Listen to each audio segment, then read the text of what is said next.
This one's by Sargon of Akkad, and this one is called The Death of the Orc. Here we go. There have been some frankly preposterous recent developments in the world of Dungeons and Dragons that are revealing even for people who are not interested in this geeky hobby. You are probably aware that D&D is a tabletop role-playing game where a group of friends use a rule set to explore a fantasy world originally based loosely on Tolkien. D&D inherited... I have so many hours in D&D, by the way, so this is... I think I could talk about this. the classic conceptions of fantasy humans, elves, and dwarves from Lord of the Rings, as well as their traditional enemy, the orc. Tolkien's orcs were intrinsically evil, and that is how Dungeons and Dragons also represented them. Traditionally, they were chaotic evil, the worst and most unpredictably savage of the alignments. Though they had what we call sapience, they were congenitally violent, delighted by plunder and rapine, and in every case, an irredeemable brute. As it was in Lord of the Rings, it became in Dungeons and Dragons. The heroes slay orcs. You know what it kind of reminds me of? Right now, there's an anime called Frieren, and there's demons in it, and they're just straight up evil. It kind of reminds me of that. It's kind of nice, I think. In fantasy, me personally, I'm just getting a little bored of like the kind of gray area, like morally gray, like who's really evil? Are we the ones who are evil? Or like, you know, maybe they're just different from us. Their just culture is different. I'm so tired of it. Like and I'm not saying that that's bad. Like that can be really, really interesting and can be really, really fun. But like, I yearn for just like the good old, like black and white, like this is fucking evil. And like, we're fighting against it. Like I enjoy that personally. Like I enjoy the simplicity of it, right? The fact that there's not that much of that anymore. A lot of it is like, again, like this kind of moral ambiguity sort of thing. And like every single thing is moral ambiguity. So, you know, again, I really appreciate things like Frieren where it's just like, yeah, they're just fucking evil, man. Like, they're bad. They're just bad. Morally uncomplicated fashion because they are orcs. Thank you for the follow, boss. Thank you. Slaying orcs is, in fact, part of what makes the heroes heroic. Nobody thought too much about this for a long time, but in recent years, very woke people took control of the Dungeons and Dragons franchise and were saddled with the moral quandary of the orc. The woke progressive is what philosopher Michael Oakeshott would call a rationalist, which he describes as thus. The rationalist stands for independence of mind on all occasions, for thought free from obligation to any authority save the authority of reason. His circumstances in the modern world have made him contentious. He's the enemy of authority, of prejudice, of the merely traditional, customary, or habitual. His mental attitude is at once skeptical and optimistic. Skeptical because there is no opinion, no habit, no belief, nothing so firmly rooted or so widely held that he hesitates to question it and to judge it by what he calls his reason. Optimistic because the rationalist never doubts the power of his reason to determine the worth of a thing, the truth of an opinion, or the propriety of an action. Moreover, he is fortified by a belief in a reason common to all mankind, a common power of this is the issue is sometimes things are just evil.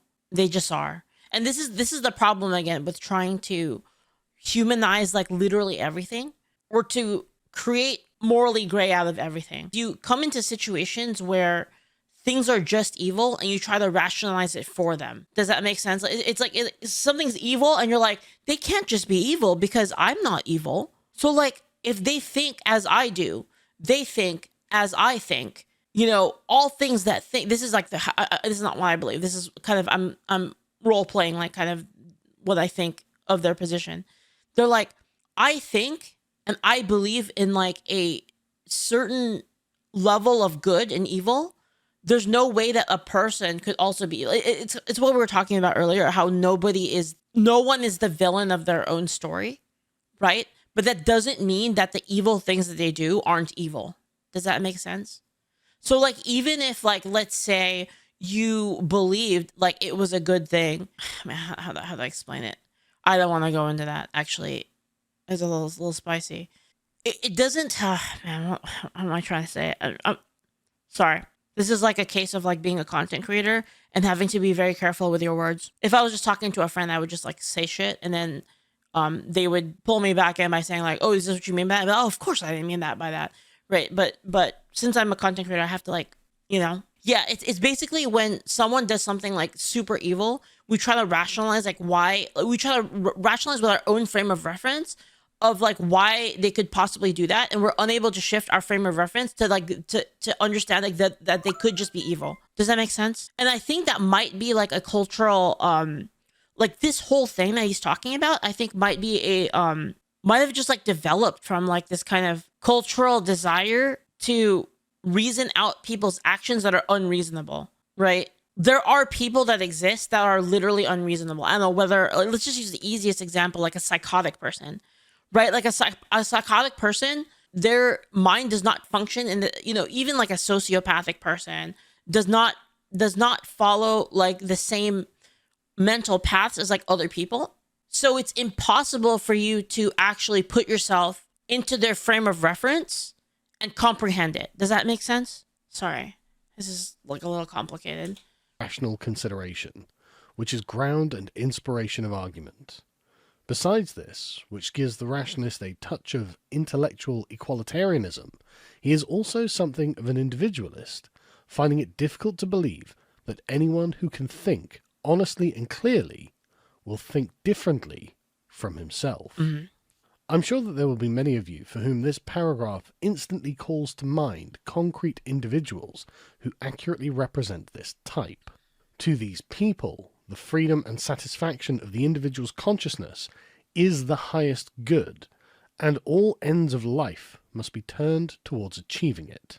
Each of them considers themselves a rational moral legislator in the Kantian kingdom of ends, as every sapient being is... Optimistic pessimist says, even a sociopath will usually at least understand the culture they are born in, even if they don't agree. Yeah, but their actions would, even with that understanding, a lot of times their actions are developed by their point of view, right? Right, like regardless of like the culture that they're built in, they would still follow their point of view, right?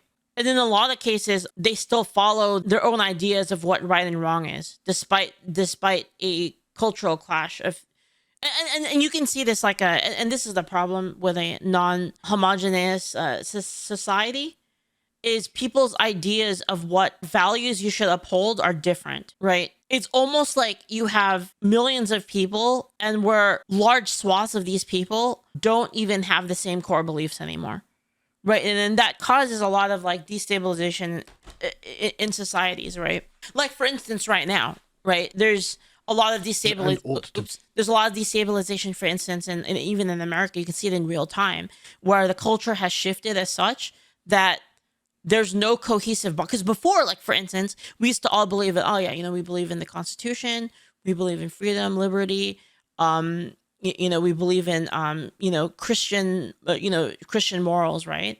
And now we're shifting away from that, right? So you have a whole subset of people that like they have no problem with showing kids like explicit material. And the rest of us are like, what the fuck? Like, what are you doing? Like, are you fucking psycho? And they don't think that what they're doing is wrong. They think that they're doing a good thing, right? It's like the disconnect, like the dissonance in society is so broken up that we can't even agree anymore on like things that used to be incredibly basic, right?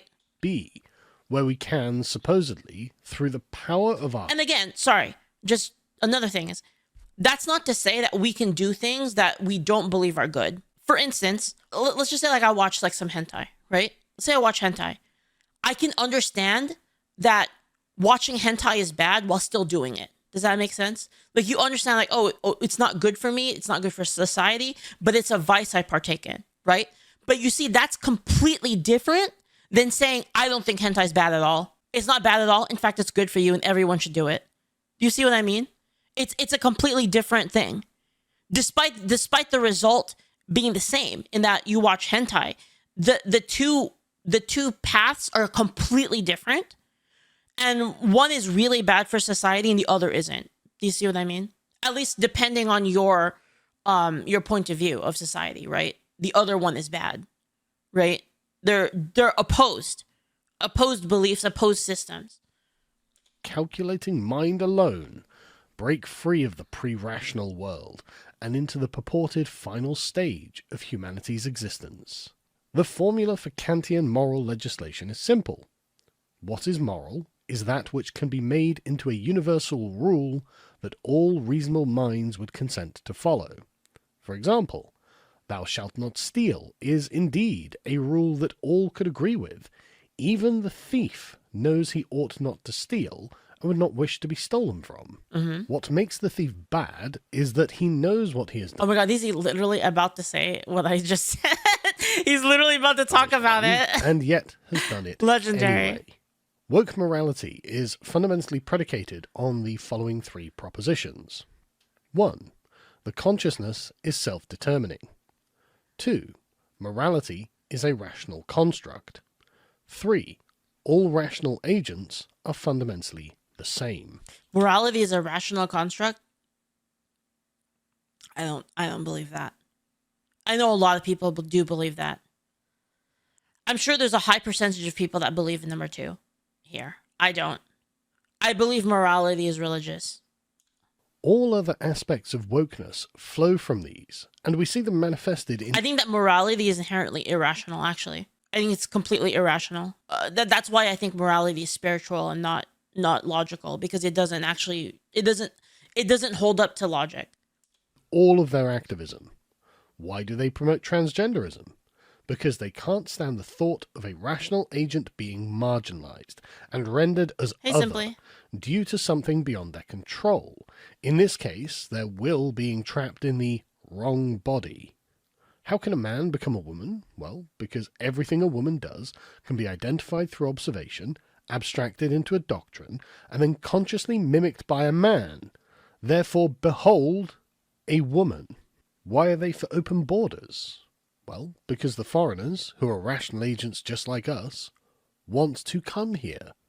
And therefore, their simple desire... That's like a very, that argument he made with trans people is an incredibly powerful argument. And it's one, though, that can be instantly destroyed by trans people by just accepting the fact that they're trans. This is like one thing I've I have a lot of trans friends. I think about this stuff a lot. It's one thing that can, by the acceptance of the fact that there's a difference, it then cuts that argument. Is enough to warrant letting them in. How do we know that our magic soil will mimicked itself? Mimicked itself is biased phrasing. Because we can just explain our moral... Mimicked itself is biased phrasing. Can you give me an example? What do you mean, Patchouli? Conduct to them. Unless you don't want to talk about it, it's fine. We don't have to talk about it if you don't want to. And they will be forced by our mighty logic to understand and agree with it. Because what possible objection could they have? Etc., etc., etc. These are the chains of reasoning that they adopt to arrive at any of their conclusions. As fundamentally, they approach each... By the way, guys, I have a new... you know what? I'm going to make a new rule. I'm going to make a new chat rule. If you engage with chat, if you engage in chat and make a statement, you are agreeing to the streamer engaging with your statement. Okay? That's the new rule. I just added a new rule, okay, guys? If you engage with the chat and you make a statement about what I'm talking about, you are agreeing to me engaging with you on what you said. And the reason I'm adding this is because I have heard sentiments from people saying that it's unfair of me to point out stuff that people say when they say it. And I think that's unfair personally, because why would you say something in chat if you don't want anyone to criticize what you say? Right? I don't think that's fair. I don't think it's fair to like say something in chat and then be like, well, I'm immune to criticism. Right? I don't think that's fair. So that's why that's a new rule. Okay? Explain what you said. That's harassment. Well, Patchouli, someone told me I was harassing you in this exact same way, which is why I'm bringing it up. It reminded me of it because I was engaging you in it, and I was being told before that I was harassing you. So I'm just making it clear that if you say something in chat, I might question you on what you say. Subject with the aim of creating as little discomfort for anyone's consciousness as possible. To them, it is preferable to recreate all of reality than to be forced to change their mind. Which is why woke people can't stand the presence of the orc. From the woke perspective, the orc as a race is problematic in the following ways. 1. Orcs are a universally evil, sapient creature. 2. This evil is an intrinsic part of the orc's biological nature. 3. Okay. Orcs, therefore, are fundamentally different to other sapient creatures. Yeah. The orc, if he has anything we could call morality at all... We have this in Angel Sword, by the way. There are creatures in Angel Sword that are just evil. They're irrational evil, and there's nothing you can do to reason with them. You have to kill them, basically. Has a partial morality. That is, to the orc, his morality is partial to what serves his interests and desires, and what is wrong is anything that inhibits or hurts them. Whether you are a rational animal or not is irrelevant to the orc's violent pursuit of pleasure and glory, and though he might understand your arguments against committing atrocities, he does not consider his fellow rational beings to be a part of his own moral constituency. To the orc, slaughtering you and your family, and then taking everything you have, is completely justifiable, laudable, and the source of his social status. And don't take my word for it. This is how they have always been defined in Dungeons & Dragons, until very recent times. Take this excerpt from the 3.5 edition Monster Manual, for example. Orcs believe that to survive, they must conquer as much territory as possible, which puts them at odds with all intelligent creatures that live near them. They are constantly warring with, or preparing to war with, other humanoids, including other orc tribes. They can ally with other humanoids for a time, but quickly rebel if not commanded by orcs. Thank you for all the follows, you guys. Teach I them appreciate it. that all other beings are inferior, and that all worldly goods rightfully belong to the orcs, having been stolen by others. Orc spellcasters are ambitious, and rivalries between them and warrior leaders sometimes tear a tribe apart. Orc society is patriarchal. Females are prized possessions at best and chattel at worst. Male orcs pride themselves on the number of females they own and male children that they sire, as well as their battle prowess, wealth, and amount of territory. They wear their battle scars proudly and ritually scar themselves to mark significant achievements and turning points in their lives. Sorry, let me move The chief orc deity is Gramush, a one-eyed god who tolerates no sign of peaceability amongst his people. This is literally just logic don't real, only feels with more words. This is literally logic don't real, only feels with more words. Takes issue with the orc at this point. It boils down to a fairly simple and intuitive conclusion that normal people wouldn't take issue with. It is rational to be racist against orcs. They are, after all, monsters and not people. That's why they're in the monster. I can see why this makes people uncomfortable. The manual and not the player's handbook. They are monsters smart enough to craft and use weapons, cooperative enough to form warbands and armies, and forward-thinking enough to be able to even create plans with which to accomplish their goals. But they are monsters nonetheless. However, they aren't monsters to progressives. The moral constituency of progressives does not consist of biological beings of the same type, but instead it is any creature that is capable of grasping a rational argument. The progressive is therefore naturally inclined to prevent the orc from being marginalized, and attempt to bring them into their kingdom of ends, and make of the orc a rational legislator like themselves. Moreover, Patchouli says, I'm not racist against orcs because if they stop being evil, I would stop killing them. I don't kill them for being orcs. I guess that's true, but in the specific case, it is impossible. They're all like that, right? But yeah, because being evil is inherent to that race. Yeah, exactly. That's what I mean. In this specific case, it is an inherent aspect of them. Actually, no, it would be racist, actually. I see. This is why I see. This is the mental problem, I think, that makes orcs difficult for, I see.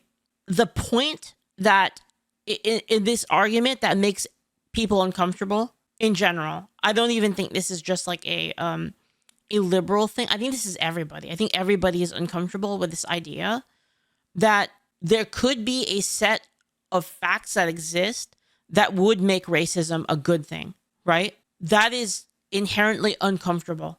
Because again, we would think of it in terms of like, this is a different world, right? We're talking about a different world. This isn't like Earth, right? This is a completely different world. So is it possible under a different rule set that racism would be a good thing? That's kind of like that's kind of the thing you have to deal with and you have to grasp mentally. And I can see that being inherently uncomfortable. Like like at a core level, like deep inside, it'd be incredibly uncomfortable to deal with that. The woke progressive is very concerned about representation and can't help... They have the same mental block with Freeran if you watch it. Yeah, exactly. Mm-hmm. But find inappropriate analogies to people in the real world. When looking at the orc, the interesting thing about Freeran is it probably does deal with wisdom. Being able to separate the gut feeling from like the actual logic would come with wisdom, which is why Freeran has it. Which is why, because she's super old, right? Like Freeran's hundreds of years old, so she's seen this and she's been through this mental thought hundreds of times probably. She's seen things and she's been through so much that she understands it at that point inherently to a level that like the young humans that have only been around for like 17 years, 16 years don't understand. Evil, I wouldn't kill them. When being evil is inherent to being an orc, there's no separation. They view evil as good. Will you accept evil to be moral or even good just moral? It's interesting. Yeah. Now that I think about it, dude, Freeran is even more crazy. Some people can't separate fantasy from reality. In some settings orcs are by nature evil, and in some they are misunderstood.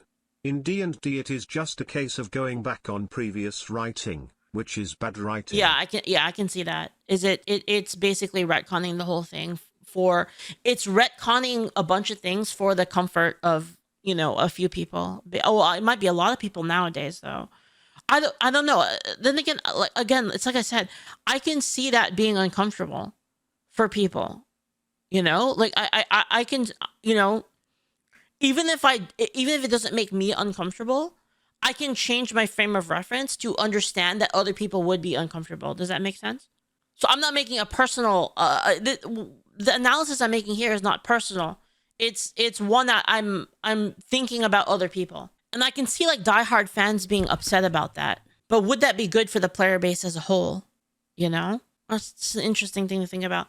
But what I was saying earlier is that the more I think about it, the more like interesting Freeran is as like a show. It's a really good anime.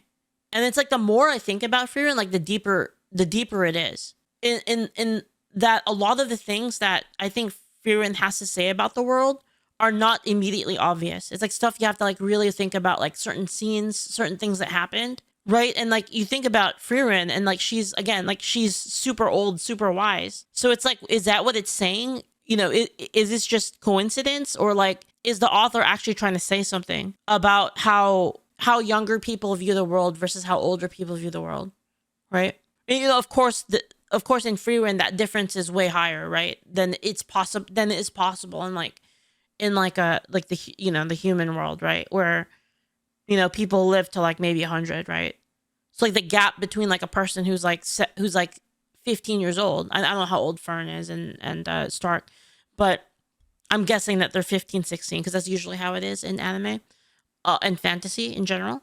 So like the gap between Freeran and them. The irony of this entire discussion insane. Is that the people who defend grey morality the hardest are those that wish to destroy the concept of inherently evil species or races, claiming the concept is inherently evil and racist. Yeah, I mean, you see the same thing even on an even less strong level, right? So there's an even less So for instance, you guys remember when Asmongold got canceled? That case is actually even lighter than this one. The idea that a culture could be bad or good inherently, it's even easier to reconcile, and people still can't reconcile it, right? You see what I mean? This is like even more advanced. This is even harder to reconcile than the culture argument. The culture argument is incredibly easy, I think, at least for me. I don't understand people being unable to reconcile this personally. But there are a lot of people that can't even make that jump, right? That a culture could be good or bad. It's like that concept already fucks with people's heads. So like this concept of orcs would fuck with them even harder. Do you see what I mean? Outrageously decides that orcs are actually a fantasy representation of black people, much to the shock of literally That's fucking so racist, by the way. That's like insanely racist, actually, dude. That's fucking crazy. Thanks for the follow, Ghost Flower. Thank you. Everyone. They proceeded to eradicate the traditional concept of the orc on the grounds that everyone else was a racist. As a quick aside, I've been playing Dungeons and Dragons since I was a teenager, and I have not once, in more than 30 years of playing, heard... Patchouli says, I think I have a problem with rating a culture as a whole as good or bad rather than a specific practice. Okay, well, here, I have a better one for you, one that's easier. Patchouli, do you agree that a culture could be worse in comparison to another culture, holistically? So, like, if you took a culture, right, and like you could assign the moral goods and the moral bads of a culture to a numerical value, and then you had a culture B, and you did the same thing, and then one had higher points than the other, would you then concede that culture A was better than culture B? Based on whose morality? Your own, obviously. It would have to be based on your own morality. The idea that you can judge good and bad based on like a etherical, like global morality is not real. Could anyone draw this comparison? Normal people think that humans of all kinds are represented in Dungeons and Dragons. Yeah, morality is subjective. How do I say it? Objective morality can only come from religion. By other humans, in every case. It would, of course, have to be based on your own morality. Because non-objective morality is subjective. Orcs are monsters and are not representative of any humans. Anyway, the orc presented a double bind for the progressive in the fact that they were congenitally evil. That is, to be evil was a part of their nature, regardless of what their rational mind could comprehend. This is what they would term biological essentialism, as in, this behavioral expression is a genetically pre-programmed aspect of the orc, which they can never fully break. Orcs will always be a brutish and violent species. And I'm gonna be real though. I kind of like the idea of like an orc breaking those shackles, you know, and like an orc rises up that's like can get themselves out of that. I think it's a really interesting story, personally. Progressive couldn't stop comparing them to black people, so the orc had to change. But this does not resolve the underlying problem. So crazy. That's so crazy. These people are so racist, bro. Like, what the fuck? Like, they'll like see an orc and they're like, yeah, that's a black person. Like, what the fuck, dude? What the hell? However, even if black people did not exist, and the progressive could not identify any real-world analog for the orc would still present an irresolvable... Like, can they not understand that, like fantasy, like, dude, are they incapable of, like, really of not projecting fantasy onto reality? Really, like, are they incapable of it? Like, are they just, like, out of control Chunibyo, and, like, they're out of control Chunibyo, and they can't even keep it to themselves? Like, what's going on, dude? Issue to progressive concepts of morality. That's so crazy. The woke activists who took over the Dungeons and Dragons franchise found themselves in a quandary. Can there really be permitted to exist such a thing as... Patchouli says, but that would mean that the numerical value of the culture would change between people still. I don't think I'd take it any more seriously. No. I don't mean like other people. Obviously, when you rate you have a number and you rate it, it would have to be based on your own personal... What I'm trying to say is, do you think that it's possible for a culture to be better than another culture? That's what I'm saying.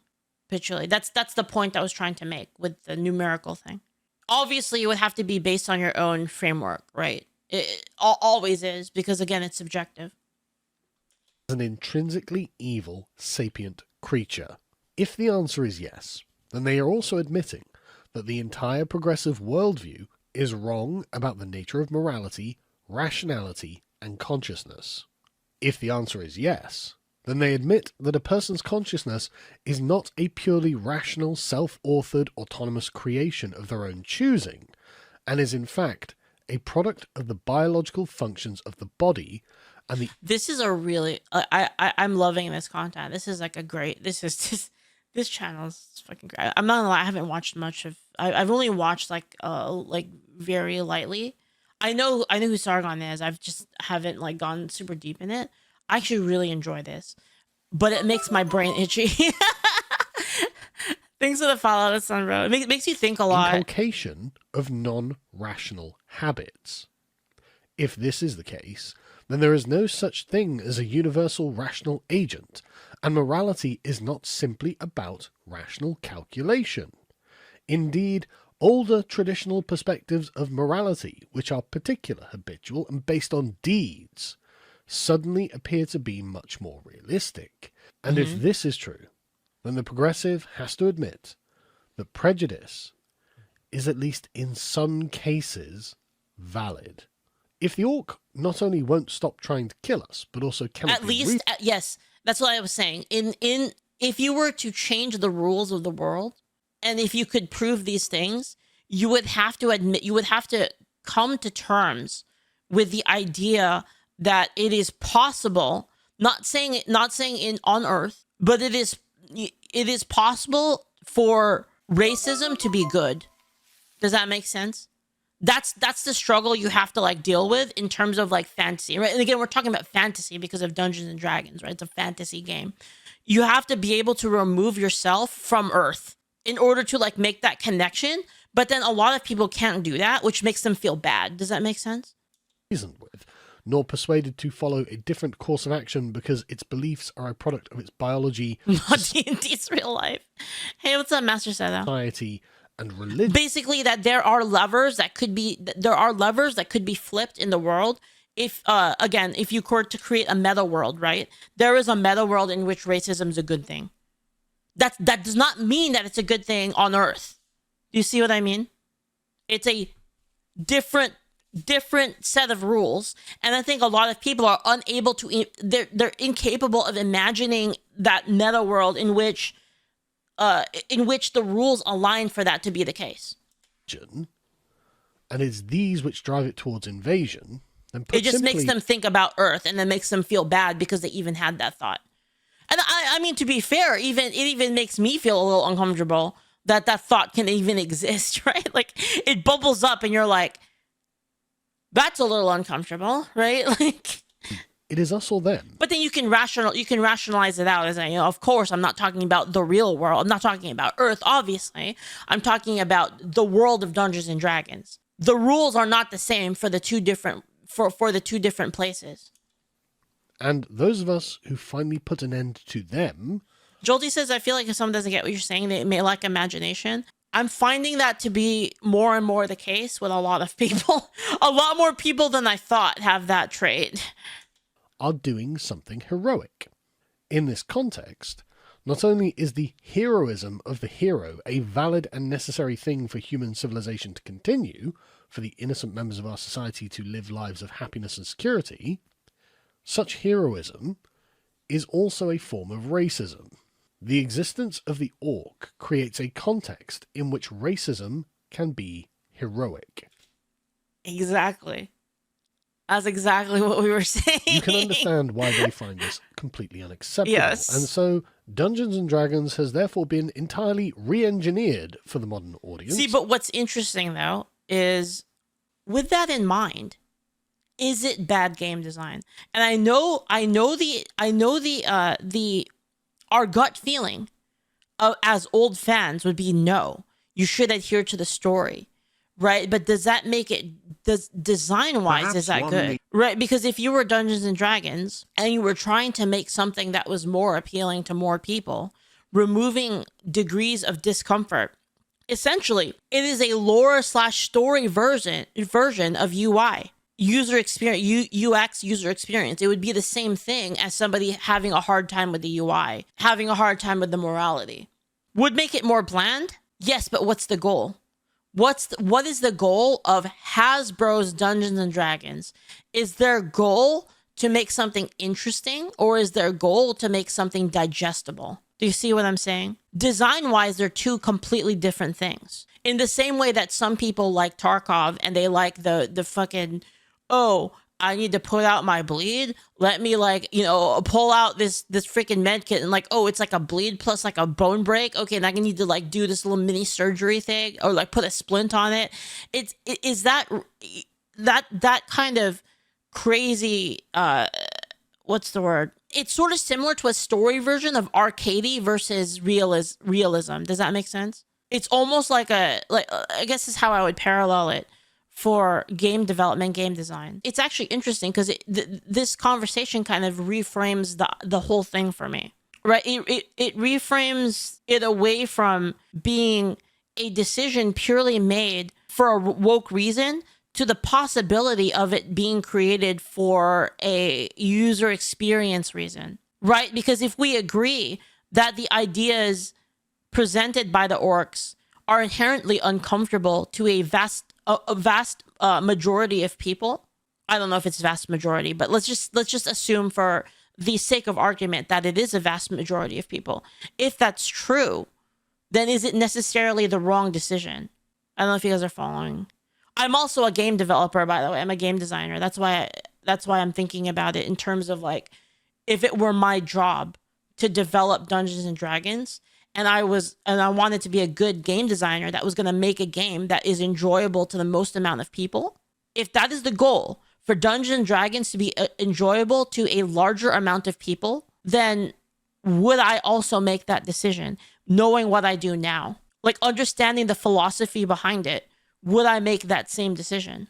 I think I would have to be in disservice of my own job to not make that decision. Do you see what I mean? If my boss told me, listen, Leaflit, we need to make this game accessible to like the most amount of people possible, I feel like I would make that change, even if I don't agree with it personally. Do you see what I mean? I mean, you know me, I like games like Tarkov. I like the freaking difficulty. I like let me like put my bullets in my magazine one at a time. Is that good for more people? Probably not. People just want to fucking run and gun and just point and click, right? They don't want to deal with like all of the 30 different buttons to press. It's kind of interesting. As this New York Times article from just over a month ago explains. But you can argue in reality that when you're making something for everyone, you are making something for no one. No, I don't think that's quite true. It depends on your target audience, right? Are you creating something that a lot of people will kind of like, or are you making something that, because the thing is the wider your lens, the wider net that you do, that the wider net that you make, it's gonna catch more different stuff, but it's gonna catch more different stuff in a higher amount of stuff, but it's gonna capture less of the target, right? Like, so if your target is like like, let's just say like, this is why like demographics are really important for like actually when you're designing a game, you have to think about your target audience, right?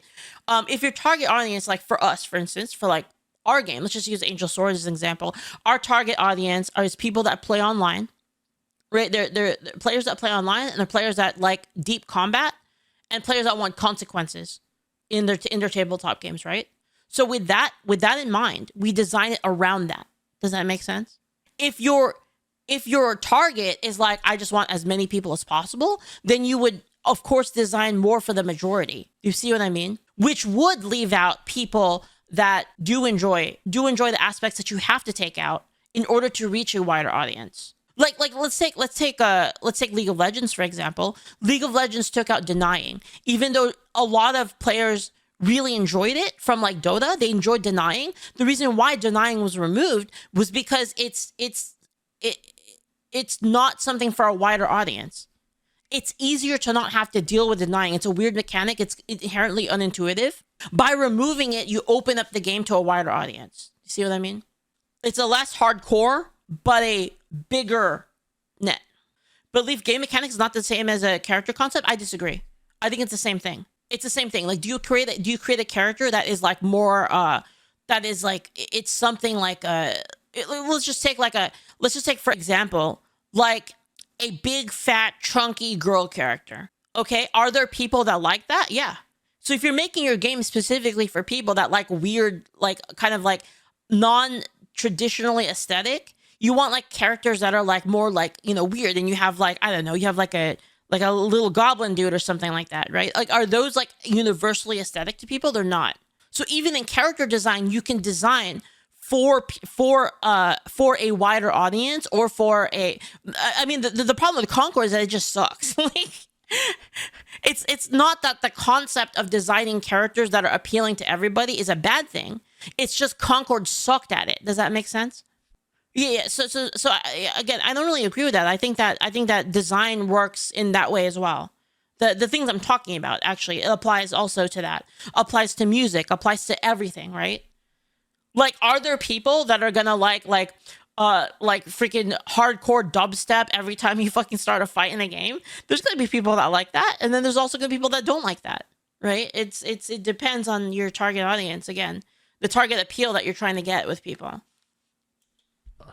In previous editions of D&D, each character type would get certain kinds of racial bonuses and abilities. Don't they try to appeal to a narrower audience with this changes? Well, a lot of the hardcore fans that like the original grittiness, I guess, like the original simplicity, not simplicity, I don't know how to say it, just the original version. The people that like the original version probably will be upset about it, right? But then it might be more stomachable for a wider audience. For example, elves got a natural proficiency towards being wizards, whereas half-orcs got an intrinsic negative to their intelligence stat due to their orcish lineage. The characters were based in biological essentialism and were physically different because of their heritage, and this was reflected in their stats. Races are now species. Some character traits have been divorced from biological identity. A mountain dwarf is no longer inherently brawny and durable. A high elf, no longer intelligent and dexterous by definition. They want D&D to be woke. This actually happened with Angel Sword TTRPG at one point, where we were like, I think it was called Ancestry originally. Race was originally called Ancestry because it was like, well, that's a little bit less like, a little bit easier to stomach for people. And then we were like, you know what? Fuck them. And we just changed it back to race. Me and Ira were like, do we even care? Nah. Fuck them. We just changed it back. And in doing so, they have abandoned all elements of biological differentiation between the player races, which means that each character... We're like, if people are going to get mad at this, they're going to get mad at a lot of other things in the game. So we're like, fuck them. Comes from a universal humanoid type, and not a particular kind of creature. The differences in character stats will now come from their professions. Bards will get a charisma bonus, fighters a strength bonus, etc., etc., rendering the different species in D&D a superfluous aesthetic choice with no functional distinction between them. The way we got around this for gameplay, so like gameplay is kind of we like the idea of the different races having different physical attributes, and the way that we got around this is we made it so that power, we instead of making the stat strength, we made it power, so it is a total of like physical strength plus magic power. So like a girl in the game could be as powerful as a guy because of magic. Does that make sense? So the stat of power, so like say like a girl and a guy are gonna clash like swords. The reason that the guy doesn't automatically win despite the physicality of it is because the magic stat is also included in that, because everybody in the world uses magic inherently. That's how we went with it. And that's why like a pixie, like a tiny little pixie fairy, can still like punch a dude in the face and like knock him across the room because they're using magic in the punch. One of the writers just flat out tells us this is for inclusivity. What they're trying to do here is put up a signal flare to not only current players, but potential future players. Magic, mana, chi, whatever you call it, in the setting is all is inherent to like all people. It's like everybody has magic, like inherently, inherently. Whether or not you understand how to use it is like what gives you a higher power stat. That this game is a safe, inclusive, thoughtful, and sensitive approach to fantasy storytelling. They also removed the concept of the half race, such as half elves and half orcs. They removed it. Just bluntly putting it, Angel Sword has half races. If you want half races, play Angel Sword. TTRPG, rpg.angelsword.com. Okay, guys, like editors put that at the bottom there. rpg.angelsword.com. We have half races. You could do that if you want, except there's no half demons. Sorry, that's just how it is. They're recessive. They're gene recessive, so too bad. They're racist. And this is not where the preposterous changes end either. The leash has... You can't be a demon. You can't be a half demon, because if a demon has a child with anyone else, it becomes the other race, because they're gene recessive. Only demon has a demon child, basically. Apparently had its phylactery removed to avoid offending Jewish people, as everyone recently discovered that a phylactery is also apparently something associated with Judaism. The male and female versions of the Sphinx have been abolished to create a gender-neutral version. You want to know how this happened, guys? This happened because a player wanted to fuck an NPC and play as their child. So there was a player and then there was a time skip in the game, and they're like, I want to switch characters. I want to play my child. So like I'm gonna make this NPC my girlfriend, and we're going to have a child together, and I'm going to play as my new child. And I was like, okay. And then because of that, I had to figure out all of the combinations of races that could have children, because there's 5 races in Angel Sword. And so the question came up, well, if since my character is a catfolk, and my character's a catfolk, and the NPC I want to marry is a slime girl, so what does the child then become? I had to come up with fucking rules for the whole thing because of this. And so like I went through every possible combination and made rules for it. And the orc has been removed from the monster manual and reworked into a playable race to avoid accusations. Where do we actually go play? You can check the Discord if there's any games running, or you can run them yourself. Racism. It's just like tabletop. The new orcs are apparently just... Selkies are gene recessive? No.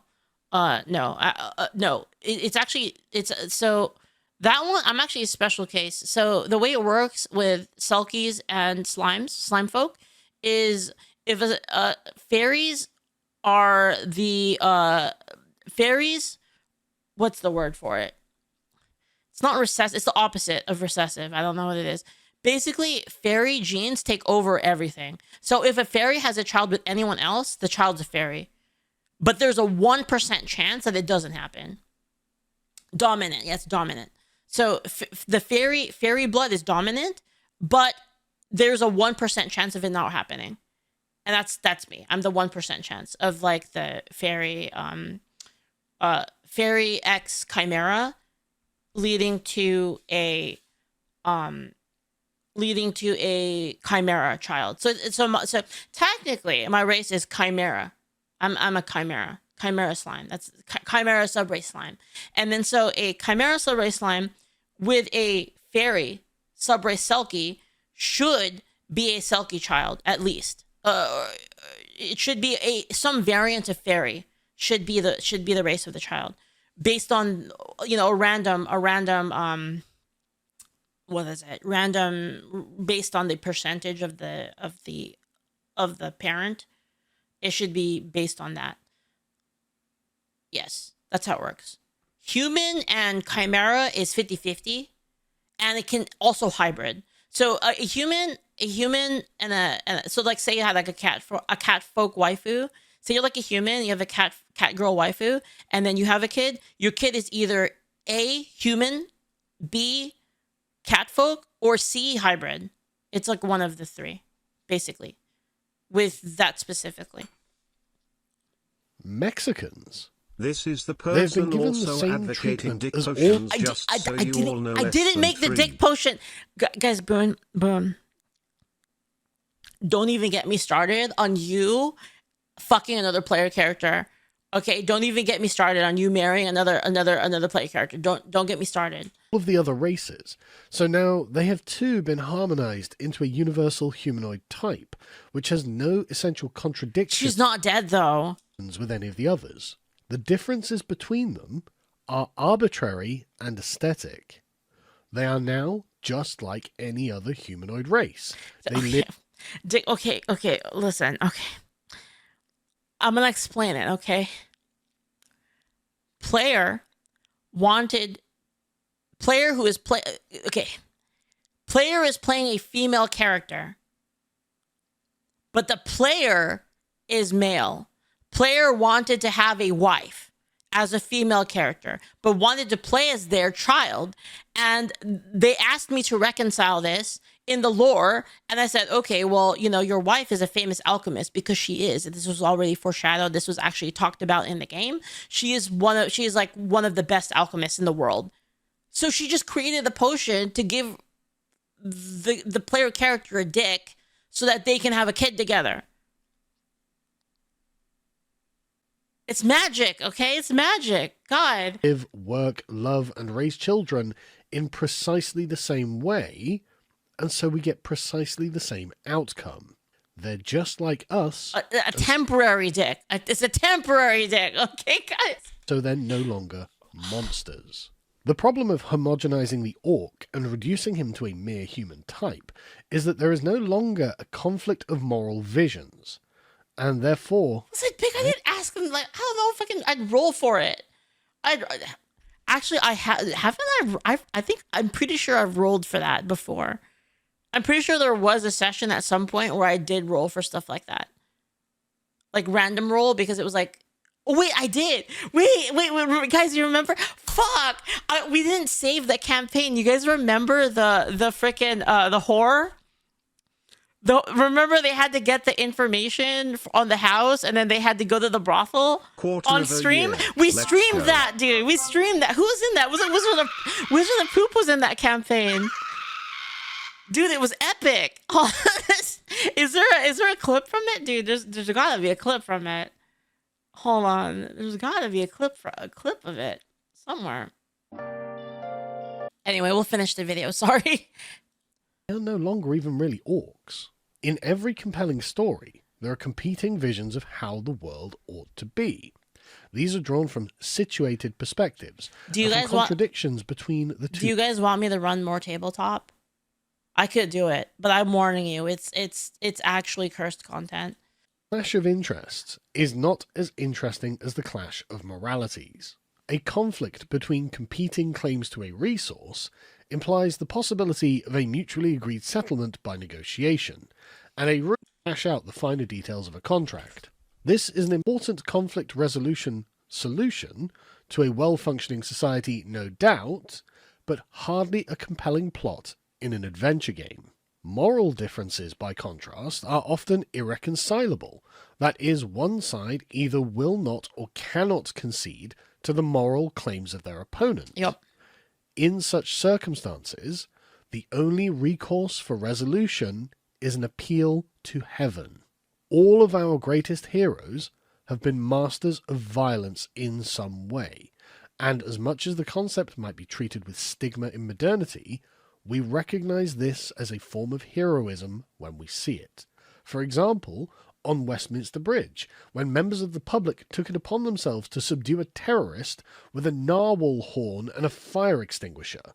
This was a heroic thing to do. And not only do we recognize this in reality, we constantly represent it in our fiction. All of our ancient heroes were masters of art. A narwhal horn? The very concept of a superhero is predicated on the fact that they are simply too powerful to be stopped by mortal men. They too resolve their conflicts by force, and we respect the courage and conviction required to brave the pain and potential death that is risked when standing for something we consider to be righteous. The problem of homogenizing the orc and reducing him to a mere human type is that no longer is there a conflict of moral visions. If we recall the previous edition's view of the orc, we see that they are biologically and spiritually driven towards conquest and invasion, to kill their neighbours and plunder their wealth, to enslave their own women and use them to breed the next generation of conquerors, to enhance their own status within orc society. This is a moral outlook which is not only completely incompatible with our own, but would destroy us entirely if it were not confronted with force. All heroism is in some way qualified by the knowledge that the issue cannot actually be talked out, and that the issue would have to be resolved in a fight to the death. But if they can be talked out of it, we have reduced the heroic necessity of defeating the orc at all costs to one of ensuring that he can merely be brought to the bargaining table, so that reasonable representatives of both sides can cut a deal. The brutish, bestial horror of the devouring, half-rational, half-animal raider. That's true, though. If they do change it, it's no longer what it used to be. It's like not even the same thing at all, right?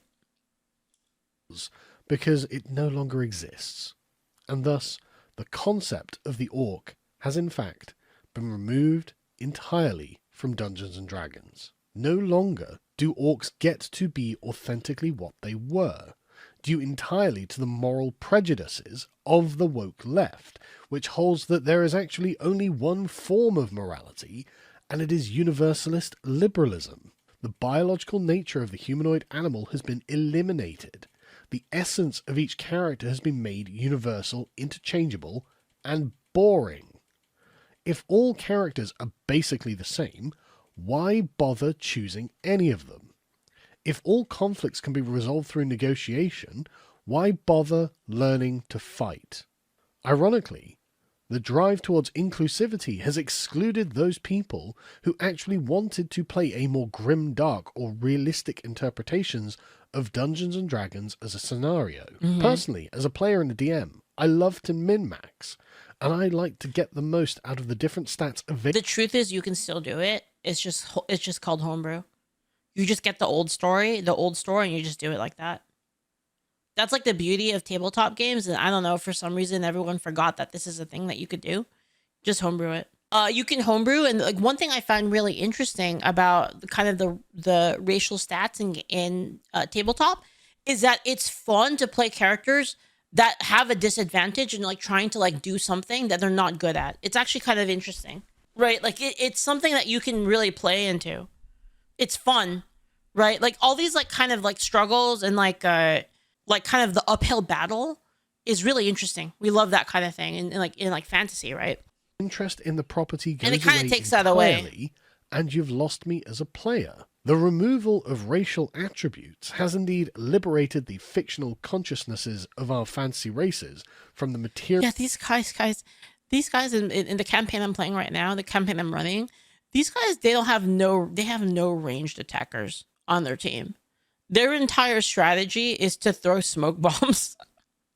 Oh, there's ranged characters, throw smoke bombs. Okay, now we just fight everyone in melee. Confines of their bodies and made combat a non-essential aspect of our smoke storytelling, grenades, thereby eroding the very nature of heroism. I need to stop giving them smoke grenades as a drop. Do that, because I gave them smoke grenades as a drop.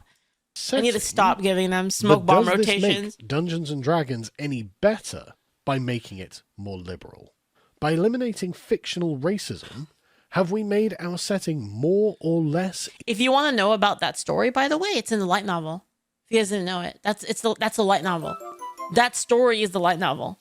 So if you're interested in that, go read the light novel, the web novel. I mean, it's for free right now on Patreon, on the Leaflit Patreon. It's 100% free. You don't need to pay for a Patreon sub or anything. You just get the free sub. There's like a free tier membership. Just get that, and then you can read it. It's free. Interesting.